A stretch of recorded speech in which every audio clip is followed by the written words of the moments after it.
प्रेम से बोलिए तुलसी माता की जय। तो गुरु भाई बहना, मैं एक तुलसी व्रत कथा सुनाने जा रही हूँ। तुलसी माता की कथा। जो हर घर में तुलसी लगाई जाती है, तुलसी का पौधा, और हर घर में उसे जल से पटाई जाती है।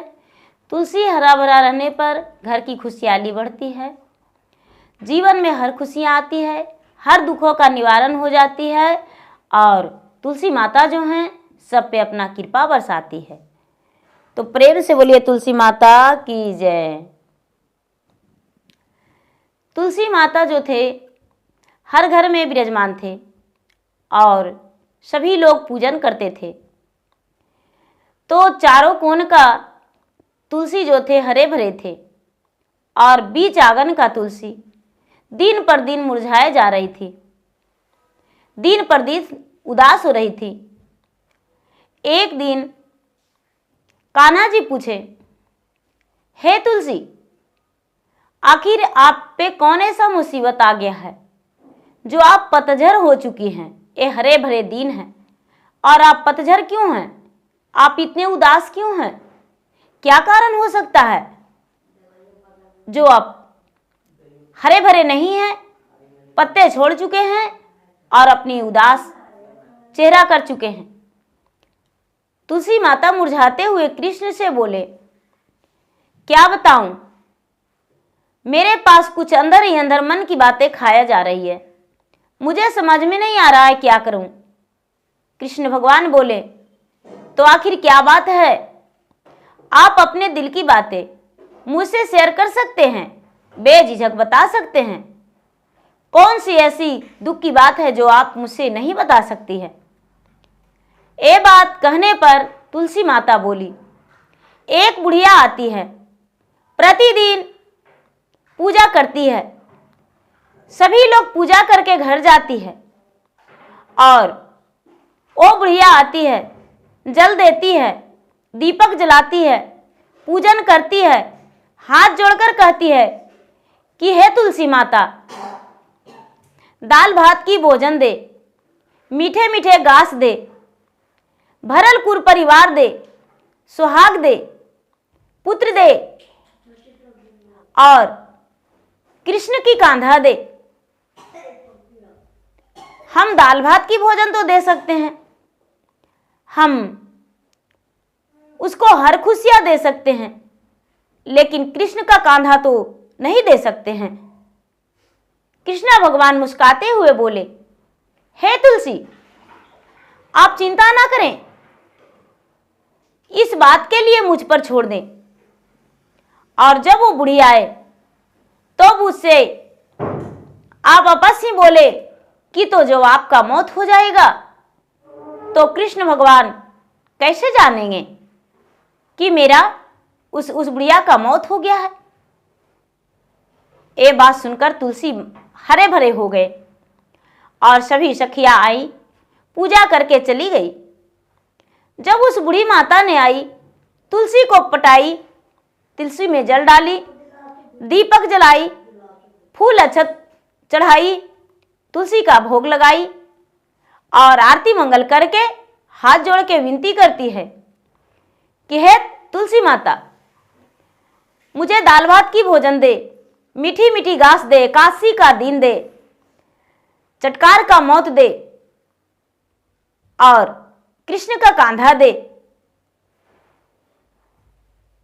तुलसी माता प्रकट होकर कहते हैं कि अरे भक्त, मैं तुम्हें सब कुछ दूंगी, लेकिन जब तेरा मृत्यु होगा तो कृष्ण जानेंगे कैसे कि तुम्हारा मृत्यु हो गया है? बुढ़िया बोली, माता तुलसी, मैं तो सदा आपको सींचते आई हूं, आपका पूजा पाठ करते आई हूं, तो क्या मेरा मृत्यु के बाद आपको ये नहीं लगेगा कि आज मुझे सींचने नहीं आई, जोत जलाने नहीं आई, तो आप स्वयं कान्हा जी के भेजेंगे? धीरे धीरे समय बीतने पर बूढ़ी माता का अंतिम दिन आ गया, और अंतिम दिन आ गया, बूढ़ी माता पूजा पाठ करके और घर गई। घर जाने के बाद रात्रि में सोई और सवेरे जागी नहीं, सोए के सोए रह गई। जब सोए के सोए रह गई तो सवेरा उनकी बहू उठाने गई, माँ जी आप सोए क्यों हैं, उठिए।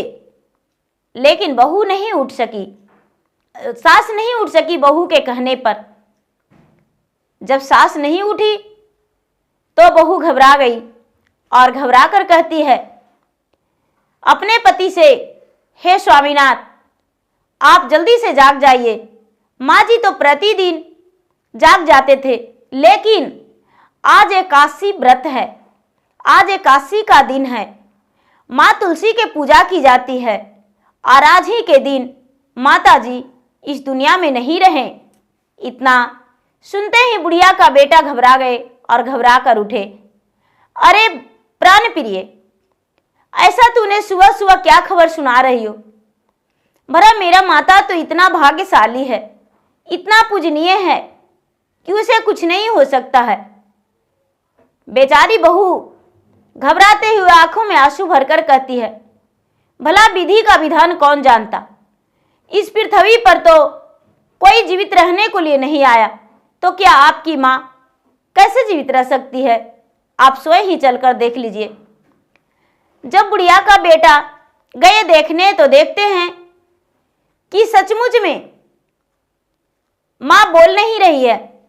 पूरे जोर से रोने लगे, आवाज लगाए। गांव का लोग जुटे, बुढ़िया के लिए मरण घाट ले जाने का तैयारी कर दिए और सभी लोग उनके लिए हरी हरी बांस की डोलियां बनाए, उन्हें लाल चुंदर पहनाए और लाल चुंदर पहना के फूलों से उनका पूरे सजा दिए और सजाकर हरी हरी बांस की डोलिया पे उसे सुला दिए और सुला के 4 व्यक्ति मिलकर उनका अर्थिया को उठाने लगे।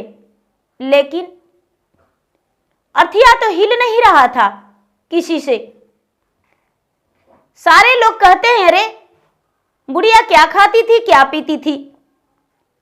आखिर ये तो बहुत पुजारी थी और इसे लोग मान सम्मान दिया करते थे, लेकिन इसका डोली तो उठ ही नहीं रहा है, ये मरण घाट कैसे जाएगी? सारी लोग चकित थे, किसी से बुढ़िया का अर्थ ही नहीं उठ रहा था। तभी तुलसी माता कृष्णा जी के पास गए और कहने लगे कि महाराज आप तो बोले थे कि मैं उस बुढ़िया की मन्नतें पूरी करके और उसे अपनी कांधा देंगे, तो क्या आप अपने शर्तें हार गए हैं? बुढ़िया का तो लाशें जो है पड़ा हुआ है, मैंने उसका चटकार का मौत तो दे दिया और उसका बुढ़िया का हर खुशी दे दिया, लेकिन कृष्ण का कांधा के लिए मैं आपके पास विनती करने आई हूं। ये बात सुनकर कृष्णा जी मुस्कुराते हुए कहते हैं कि तो ठीक है, आपकी आज्ञा मेरे सलाखों ऊपर, मैं तो अवश्य ही कान्हा देने जाऊंगी। और कृष्णा भगवान एक ब्राह्मण का रूप धर के हाथ में झोला और हाथ में पोथी पत्रा, कंधे में झोला, एक कमंडल लेकर उसी गांव में पहुंच गए और पहुंचकर कहने लगे, अरे लगता है इस गांव में इकट्ठा भीड़ क्या चीज का है, जरा हमें भी बताइए। लोग कहने लगे, क्या कहें ब्राह्मण देवता, एक बुढ़िया थी, कहने का तो बहुत पुजारी थी, लेकिन एक नंबर की पापन निकली। उसका अर्थी तो किसी से उठ ही नहीं रहा है, पता नहीं क्या कारण है। हमें तो लगता है कि कोई बहुत घनाघोर पाप करती थी, जो उसका मिट्टी किसी से उठ नहीं रहा है। वो ब्राह्मण कहते हैं, क्या ऐसा बात है? नहीं, वो बुढ़िया पापन नहीं होगी। क्या उस बुढ़िया के पास हम जा सकते हैं? कुछ लोग कहते हैं, अरे वो बुढ़िया मर गई है, आप उसके पास जाकर क्या करेंगे? ब्राह्मण के रूप में कृष्णा भगवान कहते हैं, अरे नहीं नहीं, हम उसके पास जाएंगे और जाकर देखेंगे। कृष्णा भगवान बुढ़िया के कानों में फुसफुसाते हुए कहते हैं, बुढ़िया लो, दाल भात की भोजन लो और एकादशी के दिन लो, मीठी मीठी घास लो, चटकार की चाल लो, पटकार की मौत लो, लो तुम्हारा शर्ते पूरा हुआ और कृष्ण की कांधा खुशी खुशी ले लो, स्वर्ग की प्राप्ति हो जाओ। इतना बुढ़िया से कहकर अब कृष्ण भगवान कांधा लगा लिए। जब कांधा लगा लिए दीदी तो सभी को बोले कि जरा देखिए तो उठाकर, क्या ए बुढ़िया में इतनी ताकत है जो बुढ़िया का अर्थी उठ ही नहीं रहा है। सभी मिलकर बुढ़िया को अर्थी को उठाए तो बुढ़िया के अर्थी आराम आराम से उठ गया। जब आराम से उठ गया तो सभी लोग बुढ़िया को अर्थी को मृत घाट लेकर गए। सभी मिलकर वहां बुढ़िया को लकड़ियों से और वहां पर सारे सजाए, बुढ़िया को सुलाए और सभी लोग परिक्रमा करके बुढ़िया के अंतिम संस्कार कर दिए। मुख अग्नि देकर अंतिम संस्कार कर दिए। दीदी जब अंतिम संस्कार हो गया तो जब तक बुढ़िया का अर्थी संपन्न नहीं हुआ, शरीर जो था अग्नि से नहीं जला, तब तक कृष्ण भगवान देखते ही देखते रह गए। और जब देखते ही देखते रह गए तो बुढ़िया का प्राण पखेरु निकल के कृष्ण भगवान के आगे नतमस्तक होकर अपने दोनों हाथ जोड़कर और बुढ़िया के सामने, बुढ़िया आकर सामने कृष्ण भगवान के कर प्रणाम करके कहती है कि हे भगवान, आप तो जो कहते हैं वो सच में पूर्ण करते हैं। कृष्ण भगवान मुस्कुराते हुए बुढ़िया से बोले कि अरे भक्त के सामने तो भगवान झुक जाते हैं। सच बात है कि भक्त के बस में भगवान होते हैं। यदि सच्चे तुम्हारे जैसा भक्त हो तो भला भगवान क्यों नहीं झुकेंगे। तुम्हारे जैसा जिद्दी भक्त हो तो भगवान को तुम्हारे सामने आना ही पड़ता है, जैसे तूने किया। यदि वैसे अटूट विश्वास वाले भक्त रहेंगे तो अवश्य ही भगवान भक्त के सामने खड़ा होकर और मनोभावुक हो जाएंगे और उसे आशीर्वाद प्रदान अवश्य करेंगे। बुढ़िया बोली, हे भगवान, मुझे एक वरदान और दे दीजिए। कृष्ण भगवान कहते हैं कि मांग लो, जो भी मांगना है मांग लो हृदय खोल के। क्या मांगेगी तुम? अरे तुम्हारा शरीर तो इस दुनिया से चला गया, तुम तो अब एक प्रेत आत्मा बन गई हो। बुढ़िया कहती है, नहीं महाराज, मैं प्रेत आत्मा बनकर भटकना नहीं चाहती हूं। मुझे आशीर्वाद ये प्रदान कीजिए कि मैं मनुष्य तन जाकर पृथ्वी पर जाके मनुष्य तन में फिर से किसी मां का एक संतान बनूं और मां का संतान बन के और उसका गोद में भरा रहूं और उसकी कन्या बन के और तुलसी पूजा करूं। ये बात सुनकर कृष्ण भगवान एन मस्तु कह दिए।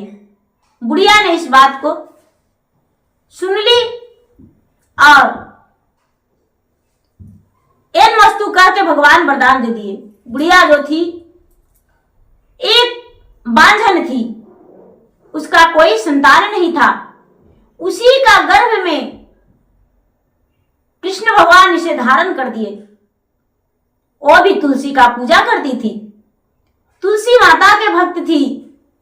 उस बांझन की ओर से बुढ़िया ने एक बच्ची बन के और जन्म ली। जब जन्म ली तो सारे लोग कहने लगे कि अरे तुलसी का महिमा अपरंपार होती है। देखिए इसको तो आधा उम्र बीत चुका था, लेकिन फिर से एक संतान इसका हो गया। कोई भरोसा भी नहीं था कि इसका संतान जन्म लेगा, लेकिन आज जो है भगवान तो चमत्कार कर दिए हैं। तुलसी माता का महिमा अपरंपार है। देखिए, तुलसी माता की कृपा था तो इसके उदर से एक संतान जन्म ले लिया। धीरे धीरे वो बच्ची बड़ी होने लगी तो तुलसी माता की पुजारी बनी और तुलसी में प्रतिदिन सुबह उठ के जल देती थी। सुबह में जोत जलाती थी, शाम में भी सांझ बाती देती थी और सुबह सुबह तुलसी माता के भजने सुनाया करती थी। तुलसी माता मस्त मगन होकर अपने डाल को झुकाते थे, हिलोर मारते थे। पूरे आंगन में मांजर बिखर जाता था। मांजर के बिखरने से मां तुलसी के कृपा से घर में लक्ष्मी के प्रवेश होती थी और घर में खुशियां ही खुशियां चारों कोना विराजमान हो गया। जब वो कन्या उस घर में बड़ी हो गई तो घर में हर खुशी मिला और घर में उजियाला हो गया। तो प्रेम से बोलिए तुलसी माता की जय।